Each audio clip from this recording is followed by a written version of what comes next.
अस्सलामु अलैकुम रहमतुल्लाहि व बरकातुहू। ग्रुप जा अज़ीज़ दोस्त भाइरो, छा हाल आहे? अल्लाह ताला खां दुआ है त अल्लाह ताला असांखे तव्हांखे सॼी मुसलमान उम्मत खे दुनिया ऐं आख़िरत जूं कामयाबियूं अता फ़रमाए। मुंहिंजा अज़ीज़ दोस्त साथियो, मूं हिन वक़्तु ग्रुप में 2 वीडियोज़ शेयर कया आहिनि।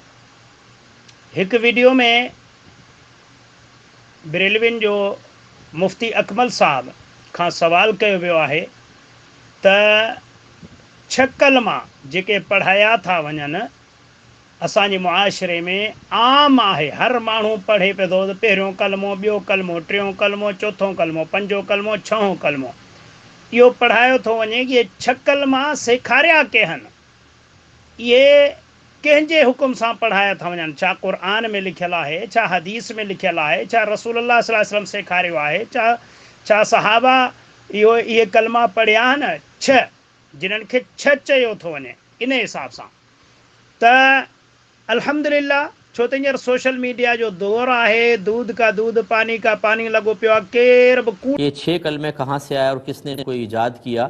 ये कोई नबी करीम सल्लल्लाहु अलैहि वसल्लम के दौर में नहीं थे, सहाबा कराम के दौर में नहीं थे। ये बाद की ईजादात थी कि जितने भी हमारे अकायद ज़रूरिया हैं उन्हें कलिमात में 6 कलमों के अंदर मुक़य्यद करके लोगों को, बच्चों को याद करवा दिया जाए तर्जमे के साथ, ताकि कम से कम इजमाली तौर पर वो चीज़ें हमारे जहन में हाजिर रहें। तो ये बाद की ईजाद है ये। और किसने ईजाद की? ये कोई पर्टिकुलर शख्स नहीं होता है, ये उस ज़माने में किसी ने की, वो फ़ुक़हा ने उसकी इजाज़त दी। इस तरीके से इज्तिमाई तौर पर आप मंसूब ज़रूर कर सकते हैं, लेकिन इसके मूजिद का नहीं पता चलता उमूमी तौर पर। लॻो पियो आहे, केर बि कूड़ नथो ॻाल्हाए सघे। जे कूड़ हणंदो पकड़िजी पवंदो, रहंदे ख्वार थींदो। सो मुफ्ती अकमल साहब नेठ मजबूरन जवाबु ॾिए थो, चए थो त ही जेके 6 कलमा चयो थो वञे, 6 त अहिड़े हिसाब सां, अहिड़े तरतीब सां न इहे रसूलुल्लाह सल्लल्लाहु अलैहि वसल्लम सेखारिया आहिनि, न वरी सहाबा जे दौर में इहो हुयो। चए थो ही बाद जी ईजाद थियल शइ आहे, बाद जी ईजाद थियल ठाहियल शइ आहे, हथरादू शइ आहे। क़ुरान ऐं हदीस में इन जो सबूत कोन थो मिले। ऐं एतिरे क़दुरु चए थो त कंहिं ठाहिया इहा बि ख़बर कान्हे का, इहा बि ख़बर कान्हे का इहे ठाहिया कंहिं। बसि बाद में इहा शइ ठही ऐं पोइ वरी कमु शुरू थी वियो। ऐं उम्मत मुस्लिमा खे हींअर चयो थो वञे त 6 कलमा आहिनि, 6 कलमा आहिनि। हालांकि कलमो सिर्फ़ु मुसलमाननि जो हिकिड़ो आहे जेको रसूलुल्लाह सल्लल्लाहु अलैहि वसल्लम सेखारियो आहे त ला इलाहा इल्लल्लाह मुहम्मदुर रसूलुल्लाह सल्लल्लाहु अलैहि वसल्लम, त अल्लाह खां सवाइ ॿियो केर बि इबादत जे लाइक़ु न आहे ऐं मुहम्मद सल्लल्लाहु अलैहि वसल्लम अल्लाह जो पैगंबर आहे। इहो हिकिड़ो कलमो आहे ऐं नबी करीम सल्लल्लाहु अलैहि वसल्लम इन कलमे ते असांखे मुतहिद कयो आहे त सभु मुसलमान अचो, हिकिड़ो कलमो आहे, हिकिड़ो अलाह आहे, हिकिड़ो रसूल सल्लल्लाहु अलैहि वसल्लम आहे, हिकिड़ो ई क़ुरान आहे, हिकिड़ो ई किताब आहे, हिकिड़ो दीन आहे। हिकु शइ ते असांखे रसूलुल्लाह सल्लल्लाहु अलैहि वसल्लम मुक़ररु कयो हुयो त अचो हिकु थियो, हिकु। पर अफ़सोस जो बाद में मुसलमाननि क़ुरान खे छॾे ॾिनो, सुन्नत खे छॾे ॾिनो, इहे हथरादू ठहियल शयुनि जे पोयां पिया। पोइ कॾहिं कलमे खे 6 करे छॾियूं, 1 खां 6 करे छॾियूं। अहिड़े तरीक़े सां मज़हब बनायूं, हिकु असांजो प्लेटफार्म हो क़ुरान ऐं हदीस जो, उनखे टुकड़ा टुकड़ा कयूं त बाबा हाणे हनफ़ी, शाफ़ी, मालिकी, हंबली अलॻि अलॻि असांखे गिरोहनि में विरहाए छॾियूं। इहा बि ख़बर कान्हे का त कंहिं चयो तव्हांखे 6 कलमा, कंहिं तव्हांखे सेखारिया? 4 मज़हब ठाहिण जो कंहिं तव्हांखे चयो? छा इमाम अबू हनीफ़ा रहमतुल्लाह अलैह चयो? छा इमाम अहमद बिन हंबल चयो? छा इमाम मालिक चयो? का ख़बर कान्हे का असां धुंध ते पिया हलूं। तंहिं करे मुंहिंजा अज़ीज़ दोस्तो, असांजी कंहिं सां बि का ज़ाती अदावत दुश्मनी कान्हे, पर हक़ पब्लिक जे अॻियां ॾेखारियूं था। फ़ैसिलो पब्लिक जे अदालत में आहे त अल्लाह जे वास्ते जॾहिं तव्हां चओ था असां मुसलमान आहियूं, असां सुन्नी आहियूं, त पोइ सुन्नत खे वठो न। छा सुन्नत असांजे लाइ काफ़ी न आहे? छा उहो दीन, उहा शरीयत असांजे लाइ काफ़ी न आहे जेको नबी करीम सल्लल्लाहु अलैहि वसल्लम खणी आयो ऐं नबी करीम सल्लल्लाहु अलैहि वसल्लम ऐलान कयो त अॼु दीन तव्हांजे लाइ पूरो थी वियो, अॼु पैगंबरीअ जो दर बंदि थी वियो, मां आख़िरी पैगंबर आहियां, ख़त्म नबूवत जो ताज मूंखे पारायो वियो आहे। छा हाणे तॾहिं बि असां मुतमइन न आहियूं त असांजे लाइ काफ़ी आहे रसूलुल्लाह सल्लल्लाहु अलैहि वसल्लम जी सुन्नत, रसूलुल्लाह सल्लल्लाहु अलैहि वसल्लम जी तालीमात असांजे लाइ काफ़ी न आहे? जो असां हर रोज़ नयूं शयूं पिया था ठाहियूं, हर रोज़ नयूं शयूं पिया था ठाहियूं। कलमे में बि नयूं शयूं ठाहियूं। इहो ॾिसो, इहा दलील आहे, छो त असां बग़ैर दलील जे ॻाल्हि नथा कयूं, पब्लिक जे ॻाल्हि अॻियां दलील था रखूं। हीउ ॾिसो पाण मञनि वेठा त हीउ 6 कलमा हिन न ठाहिया आहिनि। बाक़ी कलमो हिकिड़ो ई आहे, ला इलाहा इल्लल्लाह मुहम्मद रसूलुल्लाह सल्लल्लाहु अलैहि वसल्लम। जेको चवनि था ॿियो कलमो आहे, दूसरा कलमा, उहो कलमो साॻियो आहे, सिर्फ़ु हुन में गवाही ॾियणी आहे। कलमो हिकिड़ो ई आहे, अलॻि न आहे, सिर्फ़ु इन में गवाही ॾियणी आहे त अशहदु, मां गवाही थो ॾियां त अशहदु अल्ला इलाहा इल्लल्लाह, मां गवाही थो ॾियां त अल्लाह खां सवाइ ॿियो केरु बि इबादत जे लाइक़ु न आहे। व अशहदु अन्न मुहम्मदन अब्दुहु व रसूलुहु, मां गवाही थो ॾियां त मुहम्मद सल्लल्लाहु अलैहि वसल्लम अल्लाह जो आख़िरी पैगंबर आहे। बसि ॻाल्हि साॻी आहे, फ़र्क़ु कोन्हे को। पर ही ॿियो कलमो, वरी ॿिया ज़िकिर अज़कार आहिनि त सुभान अल्लाह वल्हम्दुलिल्लाह वला इलाहा इल्लल्लाह वल्लाहु अकबर, इहे ज़िकिर आहिनि। इन्हनि खे छा कइबो, इहो बि कलमो अथव। चोथों, इहो पंजों ऐं छहों, इहो त किथे बि क़ुर ऐं हदीस में साबित कोन्हे, तॾहिं बि हणी छॾियूं त बाबा हीउ पंजो कलमो अथव, हीउ छहों कलमो, भई कंहिं सेखारिया आहिनि, कंहिं इहे कलिमात ई साबित कोन्हनि के। सो इहे हक़ीक़तुनि, इन्हनि शयुनि असां में अफ़रा तफ़री पैदा करे छॾी आहे। असां पाण में मुहबतूं असां में ख़तमु थी वियूं आहिनि, असां में दुश्मनियूं अदावतूं अची वियूं आहिनि, असां में नाफ़रमानियूं अची वियूं आहिनि, असां मंझां दीन जी जेका लज़्ज़त हुई उहा ख़तमु थी वई। छो ख़तमु थी वई? जो लज़्ज़त, सुकून, राहत क़ुर ऐं हदीस में आहे।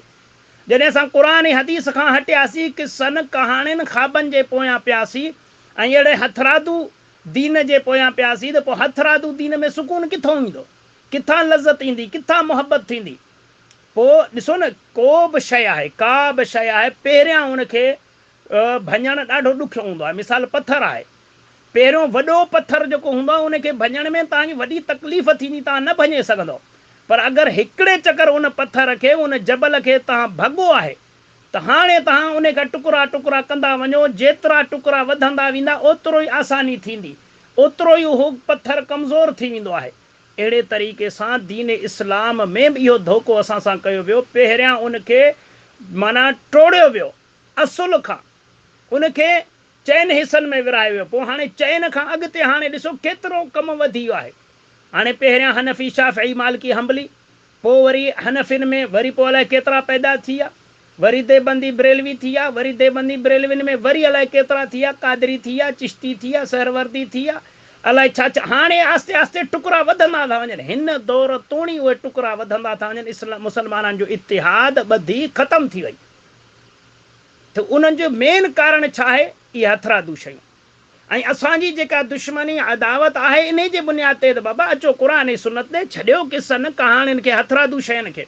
ऐं अल्हम्दुलिल्लाह मूं ॿी जेका वीडियो मोकिली आहे, उहा बरेलविन जे हिकु मशहूरु मुफ़्ती अब्दुल रहीम शर साहिब जी आहे, जेको पाण चए थो, तस्लीम थो करे त छो था इहे वहाबी तव्हां ते टोकूं कनि, छो था वहाबी टोकूं कनि, छो था तव्हां ते वहाबी फतवाऊं ॾियनि, जो अव्हां दीन में इज़ाफ़ो करे पंहिंजे तरफ़ खां ॻाल्हियूं, अव्हां ते छो था वहाबी टोकूं कनि, छो था तव्हां ते वहाबी फतवाऊं ॾियनि, जो अव्हां दीन में इज़ाफ़ो करे पंहिंजे तरफ़ खां ॻाल्हियूं वधायूं। असां कॾहिं कॾहिं सफ़र कंदा आहियूं, छो था वहाबी तव्हां ते फतवाऊं हणनि, छो त तव्हां पंहिंजे तरफ़ां दीन में नयूं शयूं मिलायूं आहिनि। यानी हू मञनि था, सम्झनि था इन ॻाल्हि खे त असुल जहिड़ो इन शइ ते आहे। ॿियो, अल्लाह जे फज़लो करम सां न की अहले हदीस वारा जेके आहिनि उहे अल्लाह जे वलियुनि जा मुनकर आहिनि, न की अल्लाह जे वलियुनि जा दुश्मन आहिनि, न सहाबा अहल बैत जा, न प्यारे पैगंबर अलैहिस्सलातु वस्सलाम जा, न क़ुर जा, न हदीस जा। उन्हनि खे सभु ख़बर आहे त सभिनी ते असां मुतफ़िक़। असुल जहिड़ो छा आहे? इन बिदातनि ते, इन्हनि बिदातनि ते जहिड़ो आहे, इन्हनि किसनि कहाणियुनि ख़्वाबनि ते, हथरादू शयुनि ते। इहो ख़तमु कयो, अचो तव्हां बि क़ुर ऐं सुन्नत ते, असां बि अचूं क़ुर ऐं सुन्नत ते। ॻाल्हियूं ई ख़तमु, जहिड़ा ई ख़तमु, उम्मत हिकु थी वञे, अवाम हिकु थी वञे, सिर्फ़ु जिथे वेहूं, जंहिं मस्जिद में अचूं, अल्लाह ऐं अल्लाह जे रसूल सल्लल्लाहु अलैहि वसल्लम जी ॻाल्हि थिए। न केरु पंहिंजे कंहिं इमाम जी तारीफ़ करे, न केरु पंहिंजे पीर जी तारीफ़ करे। तारीफ़ जे लाइ अल्लाह ऐं अल्लाह जा रसूल सल्लल्लाहु अलैहि वसल्लम असांजे लाइ काफ़ी आहिनि। असां अल्लाह जे रसूल सल्लल्लाहु अलैहि वसल्लम जी तारीफ़ कयूं, अल्लाह जी तारीफ़ कयूं, सहाबा जी तारीफ़ कयूं, अहले बैत जी तारीफ़ कयूं, जिन्हनि जी तारीफ़ अल्लाह ख़ुदि कई आहे, जिन्हनि जी तारीफ़ क़ुर में आहे, जिन्हनि जी तारीफ़ हदीस में आहे, असां उन्हनि जी तारीफ़ कयूं न। जिन्हनि खे जन्नत जूं सर्टिफिकेटूं मिलियल आहिनि, जेके पक्का पक्का जन्नती आहिनि, असां उन्हनि जूं ॻाल्हियूं कयूं न। असां छो ॿियनि जी ॻाल्हियूं कयूं? छो असां पाण में अफ़रा तफ़री कयो वेठा आहियूं। सो ही असुल दलाइल आहिनि, असुल जहिड़ो हिननि शयुनि ते आहे। मुंहिंजा अज़ीज़ दोस्तो, ॾिसो केॾो ज़ुल्म आहे, केॾो ज़ुल्म उम्मत मुस्लिमा सां कयो वियो। जेको मेन बुनियादी शइ आहे कलमो, उन कुल कलमे खे बि टुकड़ा टुकड़ा करे 6 शइ जाइन में विरहायो वियो आहे।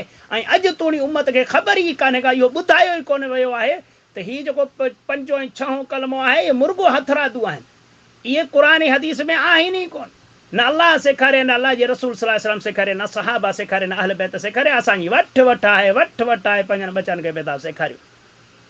त मुंहिंजा अज़ीज़ दोस्तो, पंहिंजनि बचनि खे हिकिड़े कलमे जे हेठां आणियो, पूरे उम्मत मुस्लिमा खे हिकिड़े कलमे जे हेठां आणियो त अल्लाह खां सवाइ ॿियो केर बि इबादत जे लाइक़ु न आहे। ऐं नबी करीम सल्लल्लाहु अलैहि वसल्लम अल्लाह जो आख़िरी पैगंबर आहे, उन खां सवाइ ॿियो केर बि पैरवी जे लाइक़ु न आहे। जे सहाबा ऐं अहल बैत पैरवी कई, तॾहिं बि रसूल अल्लाह सल्लल्लाहु अलैहि वसल्लम जी पैरवी कई। जेकॾहिं ताबिईननि कई, तबा ताबिईननि कई, इमाम अबू हनीफ़ा, इमाम शाफ़ी, इमाम अहमद बिन हम्बल, इमाम मालिक रहमतुल्लाह अलैहिम अजमईन, या जेके इमाम बुखारी, इमाम मुस्लिम, सभिनीनि पैरवी कई रसूल अल्लाह सल्लल्लाहु अलैहि वसल्लम। त असांखे बि घुरिजे त रसूल अल्लाह सल्लल्लाहु अलैहि वसल्लम जी पैरवी कयूं। जीअं इबादत जे लाइ सिर्फ़ु अल्लाह असांजे लाइ काफ़ी आहे, अल्लाह खां सवाइ ॿिए कंहिंजी इबादत न आहे करणी, अहिड़े तरीक़े सां रसूल अल्लाह सल्लल्लाहु अलैहि वसल्लम खां सवाइ ॿिए कंहिंजी पैरवी न आहे करणी। इहो असुल जंग इहा अथव। असुल जहिड़ो इहो अथव, सम्झो अल्लाह जे वास्ते सम्झो, पंहिंजी इस्लाह कयो, पंहिंजूं अखियूं पटियो, टाइम ही अथव, न त सवाइ पछतावे जे ॿियो कुझु बि हथ न ईंदो। अल्लाह ताला खां दुआ आहे त अल्लाह ताला सां सभिनीनि मुसलमाननि खे कुफुर, शिरक, बिदअत ऐं तक़लीद खां महफ़ूज़ फरमाए ऐं ख़ालिस क़ुरान ऐं सुन्नत खे पढ़णु, सम्झणु, उन ते अमल करणु ऐं उनखे पूरी दुनिया जे इंसाननि ताईं पहुचाइण जी तौफ़ीक़ अता फरमाए। आमीन या रब्बल आलमीन। अस्सलामु अलैकुम।